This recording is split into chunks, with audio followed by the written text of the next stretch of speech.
I'm glad to have you here. Follow my story until the end and comment with the city you're watching from.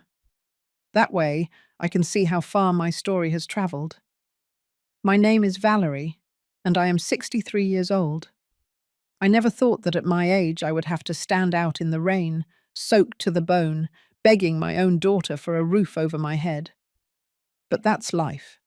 It hits you when you least expect it and leaves you breathless. The fire had started at 3 o'clock in the morning. I woke up to the smell of smoke filling my lungs and flames already devouring my kitchen.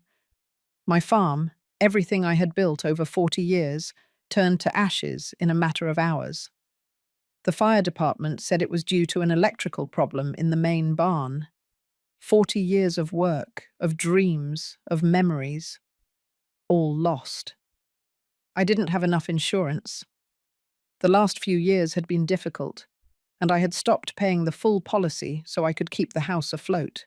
Now, with nothing but the clothes on my back, I had no choice but to turn to my daughter, Holly. I rang the doorbell of her house in the most exclusive residential neighborhood in Los Angeles. It was an impressive mansion, with perfectly manicured lawns and a fountain in the center. Everything paid for with the money of her husband, Ethan, a businessman who had always treated me like something stuck to the sole of his shoe. The door opened and there he was, in his expensive suit and that fake smile I knew so well. "Valerie," he said, without inviting me in. "What are you doing here?" "There was a fire," I explained, trying to stay composed. "I lost the house, everything. I need to stay here for a few days until I can—" Ethan cut me off with a dry laugh. "Here? Are you out of your mind?" "She's my daughter," I said, feeling the rain beginning to soak my blouse. "I just need—" "Holly," he shouted inside. "Your mother is here." My daughter appeared behind him, wearing a silk dress that probably cost more than I made in a month. She looked me up and down with disgust, as if I were a stranger asking for spare change. "Mom, what happened to you? You're all dirty." I told her about the fire, about losing everything. I expected compassion, a hug, any sign that I was still her mother. Instead, she exchanged a look with Ethan. "You can't stay here," my own daughter said, crossing her arms. "This house is very elegant. The neighbors are going to think—" "They're going to think what?" I asked, feeling like I had been slapped. Ethan stepped forward, completely blocking the entrance. "Look, Valerie, we don't want to be cruel, but you have to understand, this is an exclusive residential area. We can't have homeless people here. What are our neighbors, our friends from the club, going to say?" "I'm your wife's mother," I told him, feeling my voice break. "And you're a farmer who lost her little farm," he replied with contempt. "You'll ruin my Persian rug. I don't make space for homeless people in my house." The words hit me like punches. Holly didn't say anything to defend me. She just stood there, nodding as if her husband was right. "Please," I whispered, feeling the tears mix with the rain on my cheeks. "I just need a place to sleep." "Go to a shelter," Ethan said, "or look for some government program for people like you." "People like me?" I repeated, incredulous. "Poor people," he clarified without blinking. "Failures." And then he slammed the door in my face. I stood there, in the increasingly heavy rain, staring at the closed door of my own daughter's house. The sound of my own sobs was lost in the noise of the storm. How had I come to this? How could the little girl I had raised with so much love treat me this way? I walked to the sidewalk, soaked and trembling, not just from the cold, but from the humiliation. I had nowhere to go. I had no money. I had nothing. It was then that I remembered the card. I'd had it in my wallet for years, folded and worn with time. I pulled it out with trembling hands. Marcus Rivers, CEO Rivers Holdings Group. Marcus, my. Marcus, the boy who had arrived at my farm when he was only 8 years old, dirty, scared, and alone in the world. He had been brought from an orphanage as part of an aid program. It was supposed to be temporary, but something in his eyes broke my heart. He was so small, so vulnerable. Just for a few weeks, the social workers had said. Those weeks turned into 10 years. I raised him like my own son. I taught him to work the land, to read, to be a good man. Holly was always jealous of him, always complaining that I paid more attention to the found boy than to her.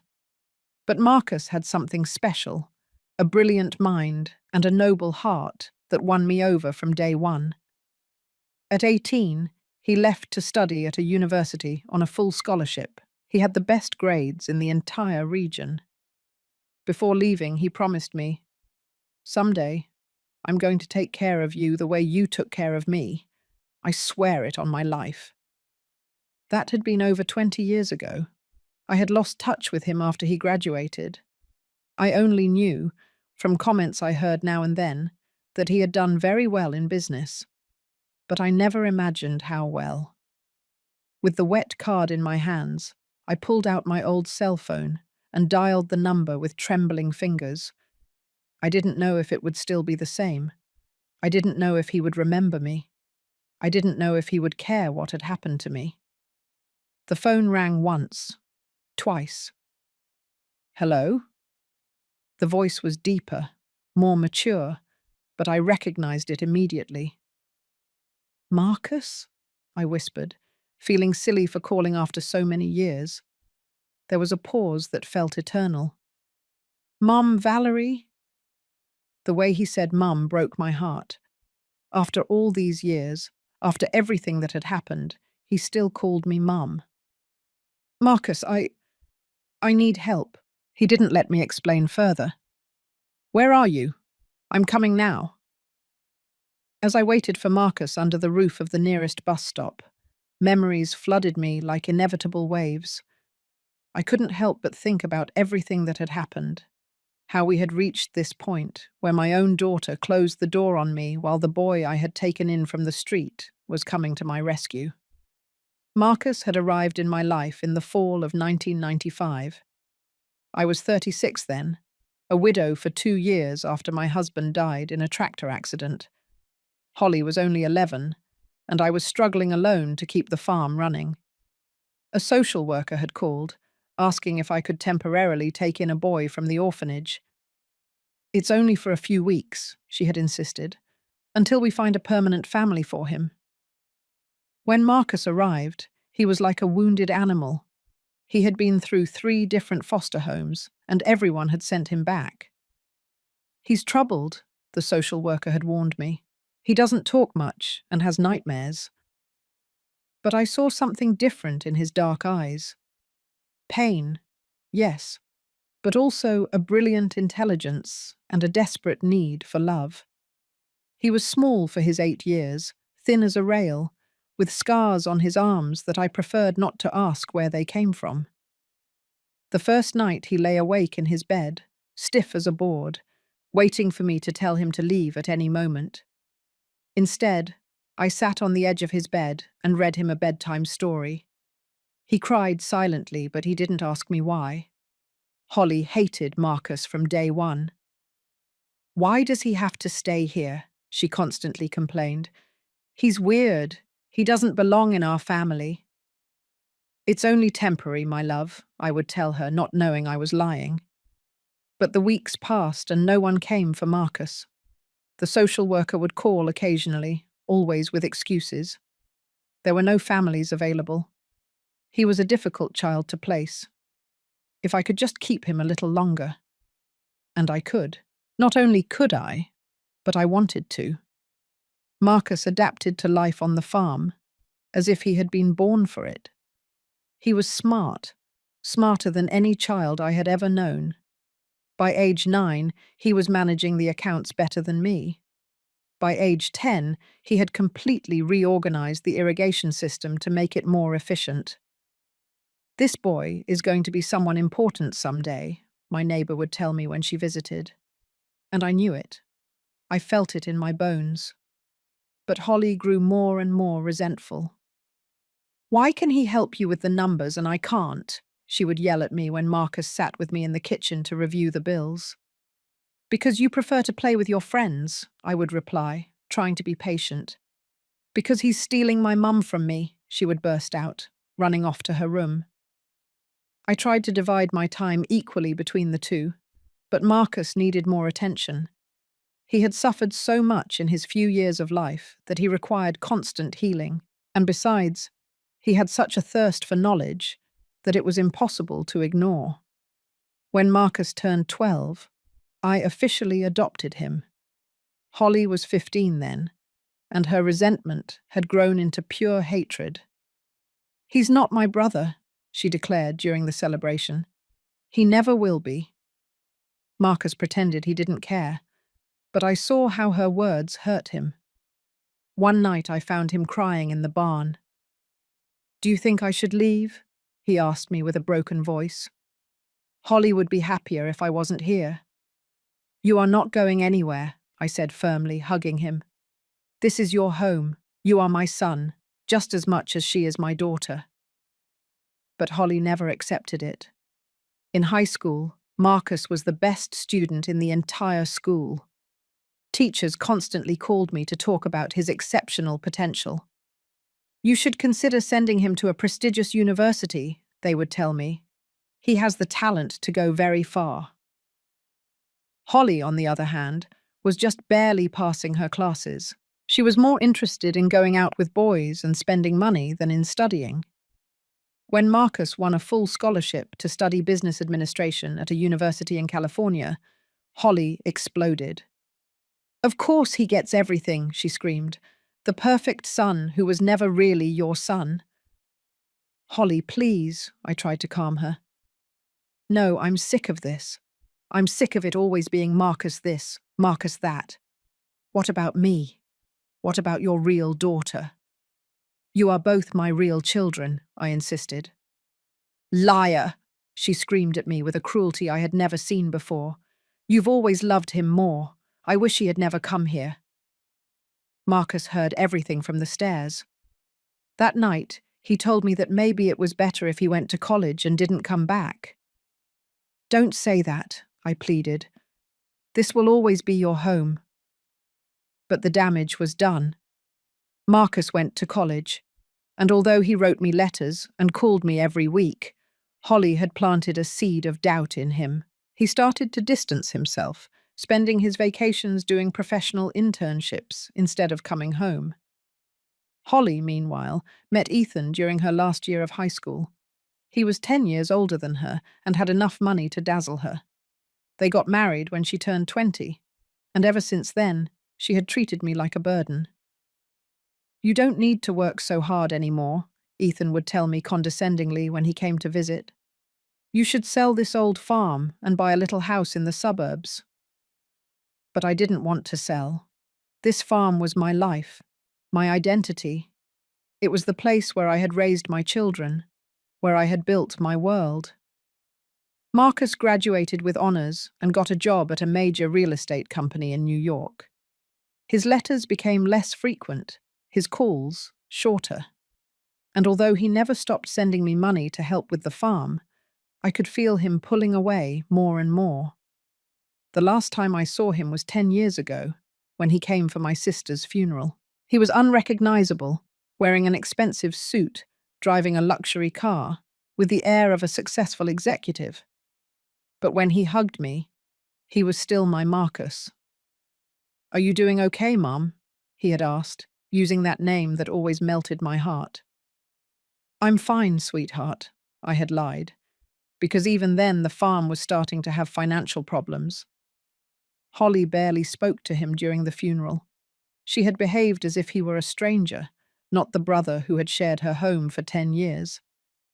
After that, Marcus returned to his life in New York, and I stayed here, fighting alone to keep the farm afloat, watching my daughter grow more and more ashamed of her humble origins.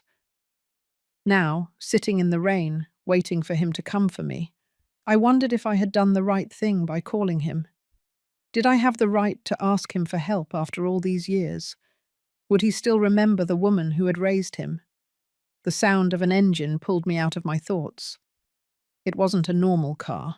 It was something much more powerful. And then I saw it. The helicopter descended from the grey sky like something out of a movie. The blades cut the air with a deafening roar, creating ripples in the puddles on the street and sending leaves flying in all directions. The neighbours in Holly's exclusive neighbourhood had came out of their houses, some recording with their phones, others simply staring open-mouthed. Never in my life had I seen a helicopter up close, much less one as sleek and black as that one. It had gold lettering on the side that I couldn't read from where I stood, but it looked expensive, very expensive. My heart was pounding so hard I thought it would jump out of my chest. Was it possible that Marcus had come in that? The shy, scared boy I had raised now had enough money to travel in a private helicopter. The door opened and he stepped out. For a moment, I didn't recognize him. The man walking towards me was tall, elegant, wearing a suit that probably cost more than I earned in a year. His dark hair was perfectly slicked back. He wore expensive sunglasses and moved with the confidence of someone accustomed to being obeyed. But when he took off his glasses and our eyes met, there was my Marcus. The same dark eyes, the same shy smile I remembered from when he was a child.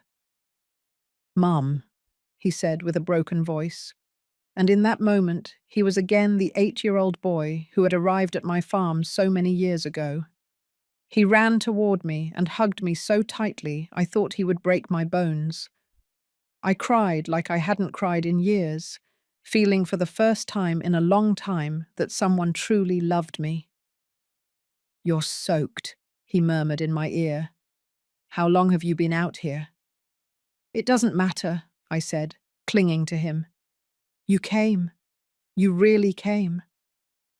"Of course I came," he said, pulling back a little to look at me. "You're my mother. I will always come when you need me. Duh." He took off his expensive overcoat and put it over my shoulders. It was cashmere, so soft it felt like a caress. It smelled of his cologne, a masculine and sophisticated scent I didn't recognize. "What exactly happened?" he asked, holding my hands in his. I told him about the fire, about losing the farm, about coming here looking for shelter.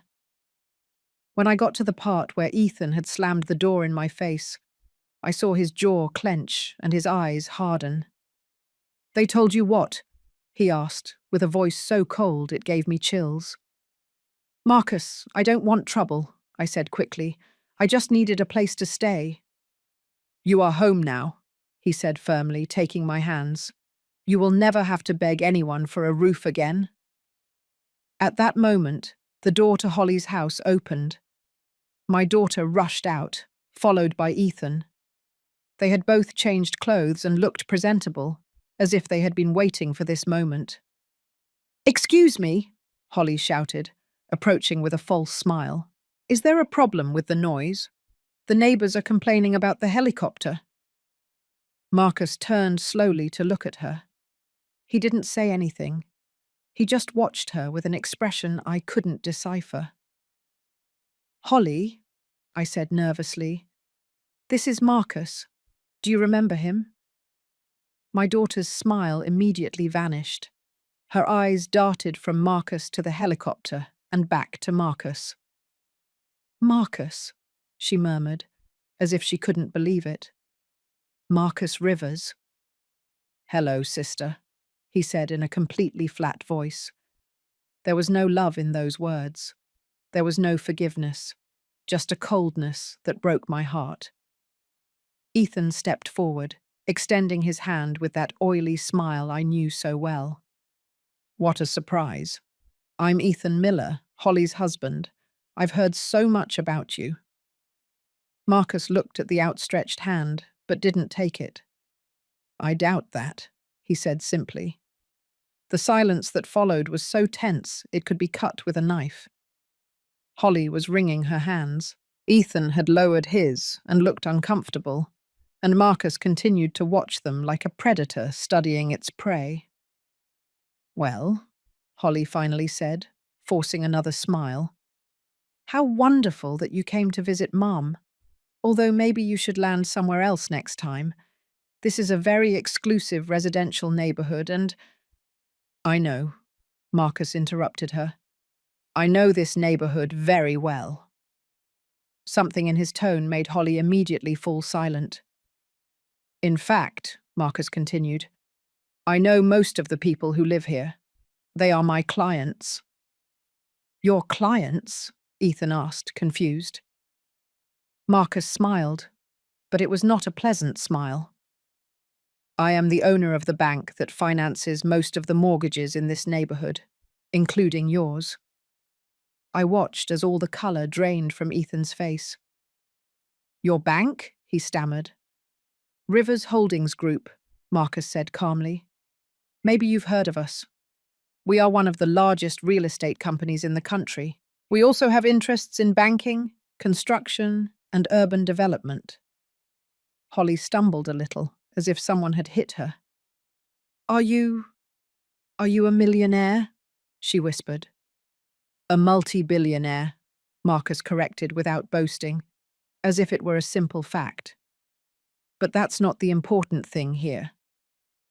He turned to me, and his expression completely softened.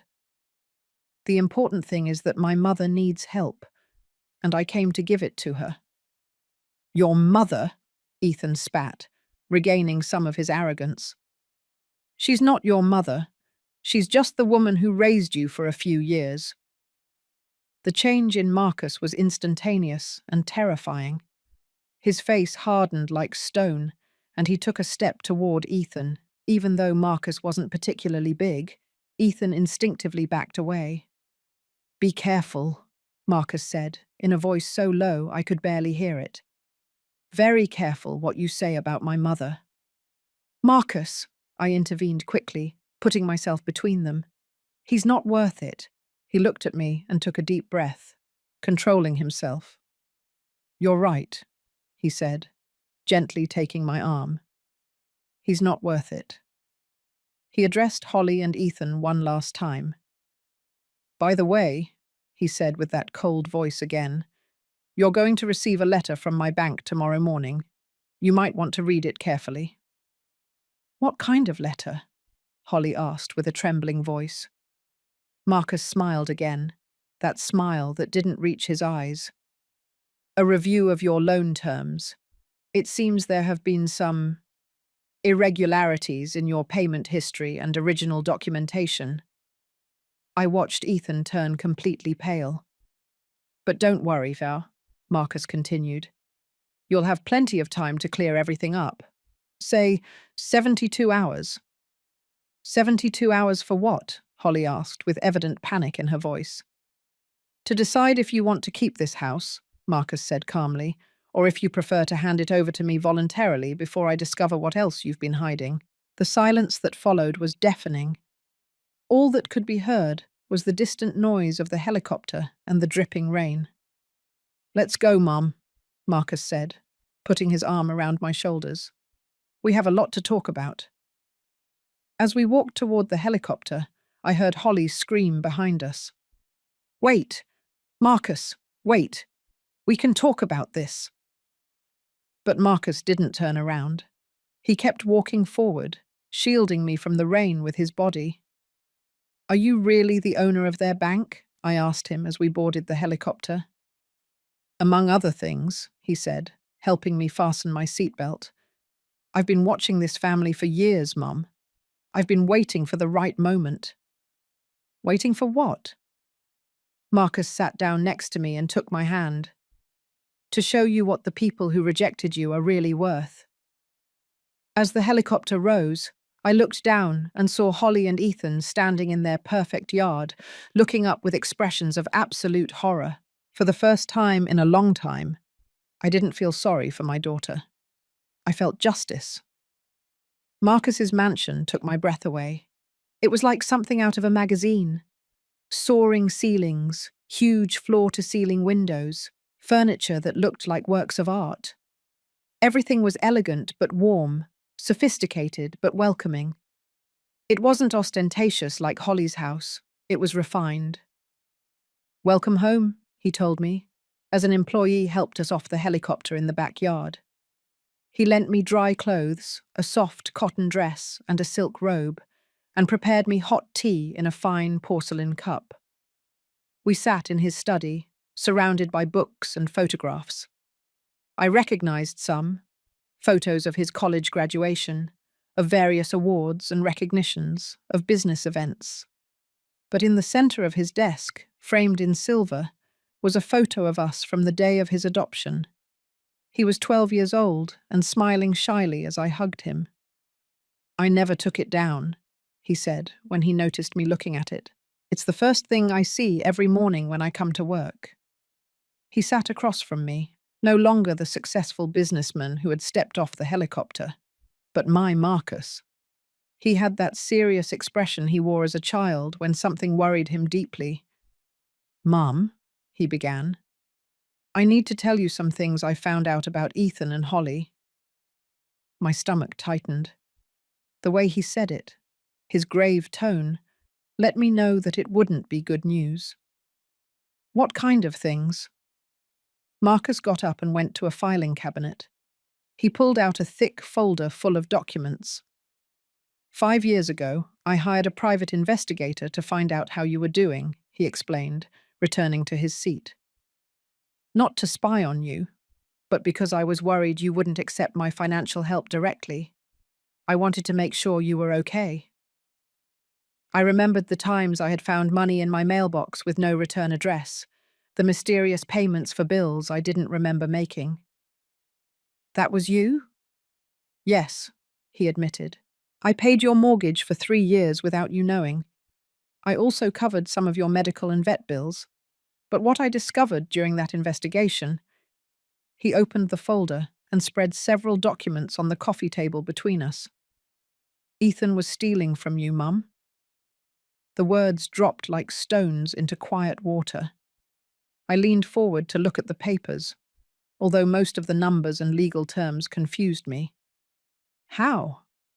Marcus pointed to several contracts. "Do you remember 6 years ago when you needed to repair the electrical system in the main barn?" I nodded. It had been an expensive repair, almost $10,000. "And do you remember who recommended the contractor to you?" My heart sank. "Ethan," I whispered. "Exactly. He connected you with a company that he owned, although he never told you. He charged you $15,000 for a job that actually cost $6,000. The other $9,000 went straight into his pocket. I felt like I had been punched in the stomach." "But that's not all," Marcus continued, moving other papers. "The loans you took out to improve the livestock fence, the financing for the new water pump, the farm insurance he renewed for you." Every word was like a stab. Everything. Ethan had been involved in everything. "In total," Marcus said in a controlled but furious voice, "over the last 8 years, Ethan stole approximately $150,000 from you through overbilling, hidden commissions, and fraudulent insurance." $150,000. A fortune for someone like me. "Is that why you were having financial problems?" he continued. "Is that why you couldn't pay the full house insurance? Is that why you lost everything in the fire?" I was silent for a long moment, trying to process the magnitude of the betrayal. "Did Holly know?" I asked finally, although part of me already knew the answer. Marcus nodded gravely. "Here are the bank statements for the joint account she has with Ethan. You can see the deposits that exactly match the dates he scammed you." He showed me a sheet full of numbers. There it was, in black and white. My own daughter had lived in luxury bought with money stolen from my farm. "The pearl necklace she wore at her friend's wedding last year," Marcus said, pointing to a transaction. $5,000. Paid the same day Ethan overcharged you to repair the stable roof. tears of rage and pain ran down my cheeks. Why? I murmured. Why would they do this to me? Marcus got up and knelt in front of me, taking my hands. Because they thought you would never find out. Because they thought you were just a naive farmer who didn't understand business. Because they didn't respect you. His voice hardened. But they were wrong, because you had someone who does respect you. Someone who never stopped watching over you from afar. What are you going to do? I asked him. Marcus stood up and walked toward the window, looking out at his perfectly manicured yard. I already did it, he said calmly. That letter they're going to receive tomorrow is a notification that their mortgage loan has been transferred to Rivers Holdings Group. I gasped. You bought their debt? 3 months ago, he confirmed. As soon as I found out they were having financial difficulties, I bought their mortgage from the original bank. Now they owe me $280,000. And can you do that? Legally? Marcus turned to me with a smile that was not kind at all. When you have as much money as I do, Mum, you can do a lot of things legally, especially when the other people have committed fraud. He walked over to his desk and took out another set of documents. I also have evidence of tax evasion by Ethan. It seems he never reported the income he obtained by scamming you. The Internal Revenue Service would be very interested in seeing this information. Marcus, I said slowly, what exactly do you want from them? He sat down across from me again, but this time his expression was different. There was a hardness in his eyes that I had never seen when he was a child. I want them to return every penny they stole from you, he said calmly, with interest, and I want Holly to admit that she knew what was going on. And if they don't do that, then they will lose the house. Ethan will face criminal charges for fraud, and I will make sure the whole town knows exactly what kind of people they are. His phone rang at that moment. He looked at it and smiled. Speak of the devil, he murmured, showing me the screen. It was Holly. Are you going to answer? I asked him. Of course, he said, pressing the speaker button. Hello, Holly. Marcus. Her voice sounded desperate. We need to talk, please. Come to the house. Why would I want to go back there? Because we're family, she said. And I could hear her voice break. Because we made mistakes and we want to fix them. Marcus looked at me and raised an eyebrow, as if asking me what I wanted to do. Mistakes, he said into the phone. Is that what you call fraud now? There was silence on the other side. Marcus, please, Holly continued, now clearly crying. Just give me a chance to explain. Fine, Marcus said after a moment. But I'm not coming alone. My mother is coming with me. Yes, Holly said quickly. Of course. Whatever you want. Marcus hung up and looked at me. Are you ready to confront your daughter? I thought about all the years of silent humiliations, all the times I had accepted her contempt, how she had closed the door on me when I needed her most. Yes, I said, surprising myself with the firmness in my voice. I'm ready. As we prepared to go back, Marcus placed his hand on my shoulder. Mum, I want you to know something, he told me. No matter what happens today, you will never have to beg for anything again. You will never have to accept scraps from people who don't value you. How can you be so sure? Marcus smiled, and this time it was a genuine smile, full of the love I remembered from when he was a child. Because now you have someone who would fight for you against the whole world. Someone who never forgot that when everyone else abandoned me, you told me I was your son. He hugged me tight, and in that moment I knew that no matter what happened with Holly, I was no longer alone. I had my true son back. When we arrived back at Holly's house, the difference in the atmosphere was palpable. There was no longer arrogance or contempt. The door opened before we could even ring the doorbell. And there was my daughter, with eyes swollen from crying and a face distraught with fear. "Mum," she said in a broken voice, reaching out her arms to me. "Thank you for coming." But I didn't move toward her. I stood next to Marcus, feeling for the first time in years that I was in control of the situation. "Holly," I said in a voice I didn't recognize as my own, "I think we need to talk." Ethan appeared behind her, clearly nervous. He had changed out of his expensive suit into casual clothes, but he still looked like what he was, a man who had just realized he had completely underestimated his opponent. "Marcus," Ethan said, trying to regain some of his previous composure, "I think there's been a misunderstanding." "There was no misunderstanding," Marcus interrupted him with a cold voice. "There was just fraud. A lot of fraud." Holly led us into the living room, the same one where they had held so many parties with money stolen from my farm. Now it felt different, smaller, faker. "Would you like something to drink?" Holly asked nervously. "We are not here for a social visit," I replied, again surprised by my own firmness. "We are here to talk business." Marcus took out his phone and placed it on the coffee table. "I'm going to record this conversation," he announced, "for the legal protection of both parties." I watched Ethan turn pale again. "Is that necessary?" he asked. "Considering that you have been committing fraud against my mother for 8 years," Marcus said calmly. "Yes, it is very necessary." Holly collapsed onto the sofa, finally losing all pretense of control. "Marcus, please," she whispered. "We're family."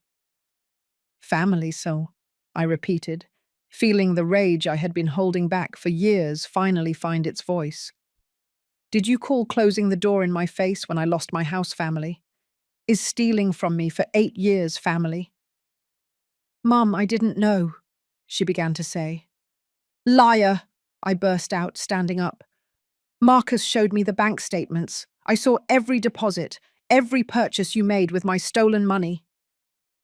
Holly started crying for real now, but for the first time in my life, her tears didn't move me. "The pearl necklace," I continued. "The trip to Europe last year. The new car. All that while I couldn't afford the full insurance on my house." I thought," Holly stammered.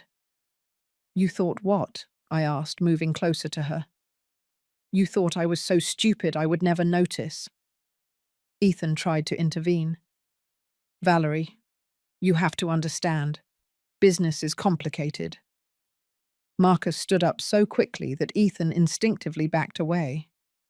"Sit down," Marcus ordered him in a voice that allowed no argument. "And don't speak to my mother like that again." The silence that followed was so tense it could be cut with a knife. Marcus returned to his seat and took out the documents I had seen at his house. "Here are the facts," he said, spreading the papers on the table. "For 8 years, Ethan overcharged for services, invented fake commissions, and sold fraudulent insurance to my mother. The total stolen amounts to $153,000. Holly choked on a sob when she heard the figure. "Holly directly received $42,000 of that money," Marcus continued relentlessly. "Money she knew came from fraud against her own mother." "It's not true," Holly cried, but her voice lacked conviction. Marcus slid a sheet toward her. "Do you want to deny that this is your signature on the receipt for the $5,000 necklace? Dated the same day Ethan charged your mother $8,000 for a repair that cost $3,000. Holly looked at the paper and completely collapsed. "Marcus," Ethan whispered, "what do you want from us?" Marcus leaned back in his chair, completely calm. "I want justice," he said simply. "I want my mother to get back every penny they stole from her, with interest." "How much would that be?" Ethan asked with a trembling voice. $200,000, Marcus replied, or you lose the house. $200,000, Ethan yelled. That's impossible. We don't have that kind of money. You should have thought about that before you stole, I replied, finding my voice again. Marcus consulted his expensive watch. I'm going to give you an option, he said. You can pay my mother the $200,000 within 30 days, or you can sign the deed to this house, transferring it to her as partial payment. The house, Holly whined. This is our house. Bought with stolen money, I reminded her. Every brick, every piece of furniture, every one of your pretty things paid for with my suffering. Mom, please, Holly pleaded, falling to her knees in front of me. I'm so sorry. I didn't know that, Ethan. Yes, you did know, I yelled, unleashing decades of contained pain. You knew exactly where the money came from, and you didn't care because you've always believed I deserved less than you. That's not true.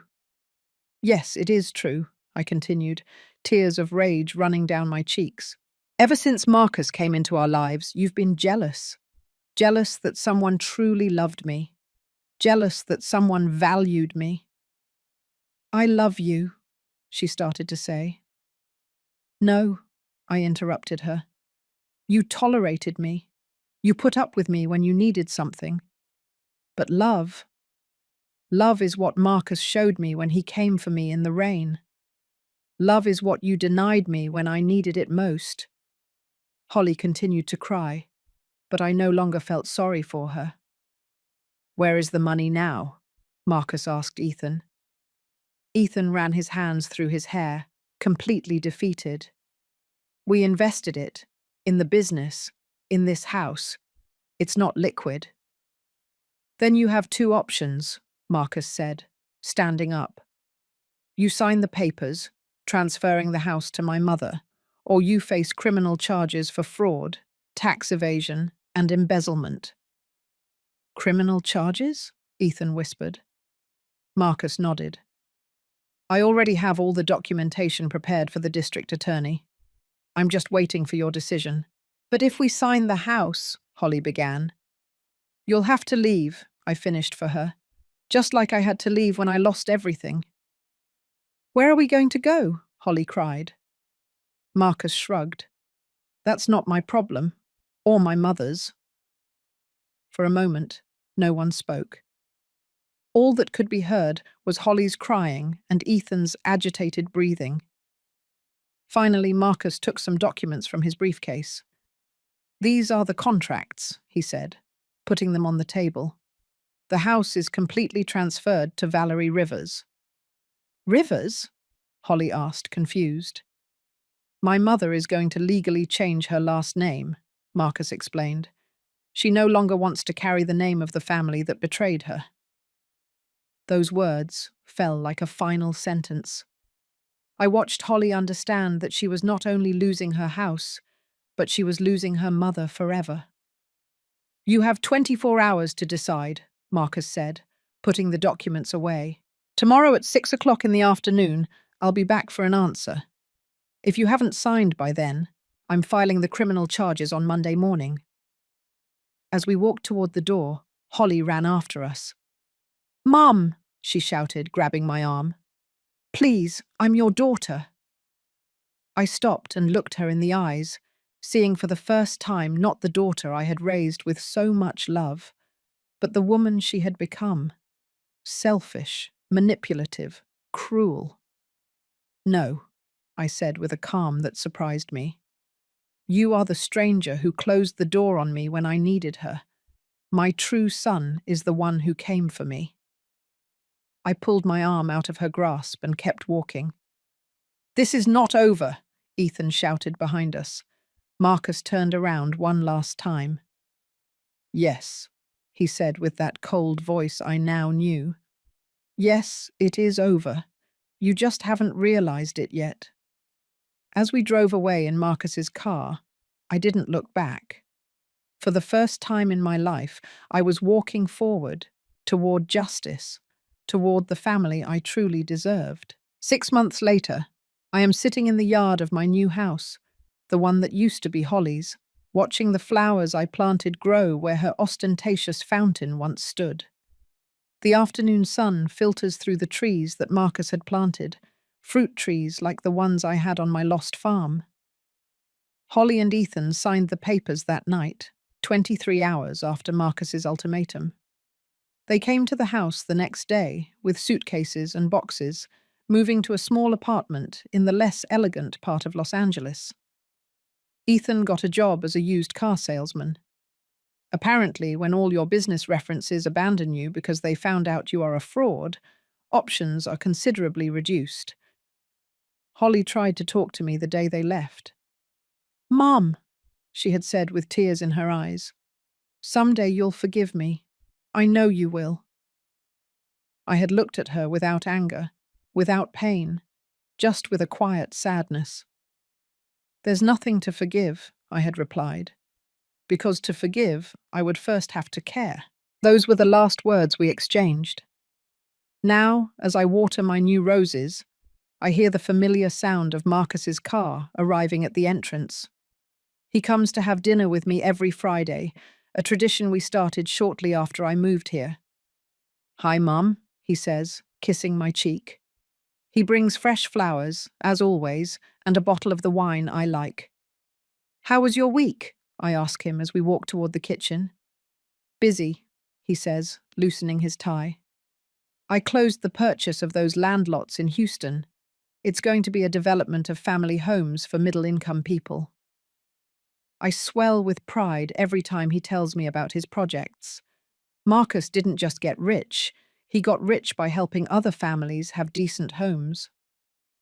"And I have news," he says with a mysterious smile. "What kind of news?" He sits at the kitchen table, a new table we bought together, simple but nice, and takes out his phone. "Do you remember Sarah, the architect at my company?" "Sarah. I've met her at some of Marcus's dinners. An intelligent, kind woman who treats Marcus with the respect and love he deserves." "Of course, what about her?" Marcus shows me a photo on his phone, a woman's hand with a simple but beautiful engagement ring. "Marcus!" I scream, hugging him tight. "That's wonderful!"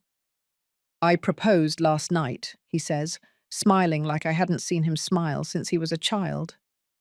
"And I wanted to ask you, would you like to plan the wedding with us?" Tears fill my eyes, but they are tears of pure joy. "I would love to," I tell him. "But are you sure Sarah wants an old mother-in-law like me?" Marcus laughs. "Mum, she already considers you family. In fact, she told me the only reason she agreed to marry me is because I come in a package deal with you." We eat dinner in the dining room, the same one where Holly used to host her elegant dinners to impress her snobby friends. Now it's a warm place where Marcus and I share our weeks, our dreams, our plans for the future. "Do you know anything about Holly?" he asks me as we serve dessert. "It's the first time in months you've mentioned her name." "No," I answer honestly, "and I don't want to know." Marcus nods, understanding. "My neighbor told me she's working as a receptionist in a doctor's office," I continue, "and that Ethan lost the car salesman job last month." "Does it make you sad?" Marcus asks me. I think about his question while I cut the apple pie I made that afternoon. "No," I finally answer. "It gives me peace." "Peace?" "Yes," I explain, serving him a generous slice. "For the first time in my life, I don't feel guilty about being happy. I don't feel bad about having nice things. I don't have to justify my existence to anyone." Marcus takes my hand across the table. "I'm glad to hear you say that." After dinner, we go out to the yard. I installed a small seating area here with comfortable chairs and a table for tea. It's my favorite place in the whole house. "Do you regret it?" Marcus asks me suddenly. "Being so hard on her?" It's a question I've asked myself many times over these months. "No," I answer without hesitation. "Why?" "Because for 63 years, I always put the needs of others before my own. I always felt obligated to forgive, to forget, to be the good person who absorbs all the pain to maintain peace. Marcus listens to me attentively. But when you came for me that night in the rain, you gave me something I had never had. I continue. What? The certainty that I deserved to be loved unconditionally, without having to earn that love every day. You always deserved it, he says softly. Maybe, I admit, but I never felt it until you showed it to me. We fall silent for a moment, listening to the sound of the wind in the trees. There's something else I wanted to tell you, Marcus says. What? Sarah and I have been thinking, after the wedding, we'd like to have children. My heart fills with a joy so great, I don't know if my chest can contain it. And we'd like our children to grow up here, with you, to have you care for them the way you cared for me. Tears are running down my cheeks now, but they are tears of the deepest happiness. Are you sure? Both of you? Completely, Marcus says. We want them to know that family isn't about blood, it's about love. We want them to grow up with the grandmother who will love them unconditionally. Grandmother, I repeat the word, savoring it. I'm going to be a grandmother. You're going to be the best grandmother in the world, Marcus tells me, hugging me. Later, after Marcus leaves, I stay in the yard a little longer. I look at the house, my house, with its warm lights on and its rooms full of furniture I chose, of memories I want to keep. In my bedroom, on the dresser, I have a new framed photo, Marcus and me the day I signed the house papers, with him hugging me, and both of us smiling as if we had won the lottery. Which, in a way, we did. I don't have photos of Holly. I stored some in a box in the closet, not because I want to look at them, but because they were part of my life, and I'm not going to pretend they never existed. But I don't look at them. I don't miss them. They don't hurt me. That night, before falling asleep, I dial Sarah's number. Valerie? She answers with a cheerful voice. How are you? I'm perfect, darling, I tell her, and I wanted to congratulate you on the engagement. Thank you. I'm so excited. Marcus told me you're going to help us plan the wedding. With pleasure, I reply. But I wanted to ask you something. Anything. Do you mind if we use the yard here for the ceremony? I've been working on the flowers, and I think it will be beautiful by springtime. There is a pause on the other end, and then Sarah answers with an excited voice. Would you really do that for us? Sarah, I tell her with all the love I feel for her, for Marcus, for the family we are building. There is nothing in the world that would make me happier. When I hang up the phone, I lie in my new bed, in my new house, thinking about my new life. It's not the life I had planned when I was young. It's better, because it's a life where I am loved for who I am, not for what I can give. It's a life where I have a son who chose to love me when no one else would. It's a life where I will be a grandmother to children who will grow up knowing they are loved unconditionally. It's a life where I finally learned that true family is not inherited, it's built, and it's a life that is worth every tear I shed to get here. The next day, Marcus brings Sarah to lunch. We spend the afternoon planning the wedding, choosing flowers, deciding on the menu. Sarah calls me Mum for the first time, and when she does, I feel like my heart is going to burst with happiness. 3 months later, on a perfect spring day, I watch my son marry the woman he loves in the garden I planted with my own hands. The guests are all the people who truly love us. His friends from the company, some of my new neighbours, good people who understand what true family means. Holly is not invited. I don't miss her. When the minister asks if anyone has any objections, I look toward the empty chairs where I once thought the people who gave me life would be, and I only feel peace. Marcus hugs me after the ceremony. Thank you, he whispers in my ear. For what? For teaching me that true love is unconditional, for showing me that family is something you choose. Thank you, I reply, for choosing me. That night, after everyone leaves, I stay in the yard where rose petals are now scattered like confetti. In a few months, this same yard will hear the laughter of grandchildren yet to be born. It will be the place where I will teach them to plant flowers, to care for the earth, to understand that the most beautiful things grow when you nurture them with love. I don't know what happened to the woman who gave me life, but I don't care. I know exactly what happened to the woman I decided to be. I finally learned to love myself as much as I loved my true son, and that is more than enough.